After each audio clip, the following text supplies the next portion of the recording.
ইশরাক হোসেনকে ঢাকা দক্ষিণ সিটি কর্পোরেশনের মেয়র হিসেবে শপথ পড়ানো দায়িত্ব বুঝে দেওয়ার দাবিতে জাতীয় প্রেসক্লাব থেকে নগর ভবনের দিকে যাত্রা শুরু করেছেন তার সমর্থকরা।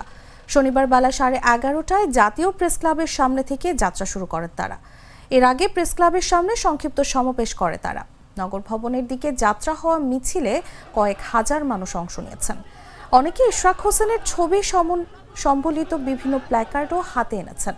তারা বলছেন, আদালতের রায়ের পর ইশরাক হোসেন কেন শপথ গ্রহণ করানো হচ্ছে না সেটি তাদের প্রশ্ন। অবিলম্বে মেয়র ইশরাক হোসেন নগর ভবনে দেখতে চান তারা। সেই সঙ্গে অবিলম্বে তাকে শপথ পড়ানোর দাবি জানান।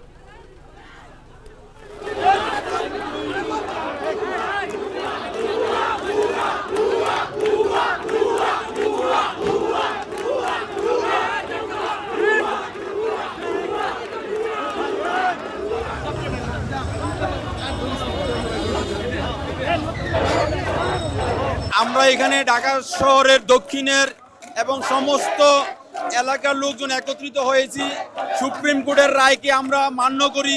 সুপ্রিম কোর্টের রায় দিয়েছে, সে গেজেটের পরিপ্রেক্ষিতে আমরা ইশরাককে মেয়র হিসাবে দেখতে চাই এবং ইশরাক মেয়র হলে ঢাকা শহরের উন্নয়ন এবং প্রশাসনের এবং যানজট এবং প্রত্যেক জনতার মেয়র ইশরাক হোসেনকে যতক্ষণ পর্যন্ত মেয়র শপথ না পড়াইবে ততক্ষণ পর্যন্ত আমাদের আন্দোলন চলবে এবং এই আন্দোলন আমরা যদি শপথ না পড়ায় সচিবালয় ঘেরাও করব, যা যা দরকার প্রয়োজনে তাই করব।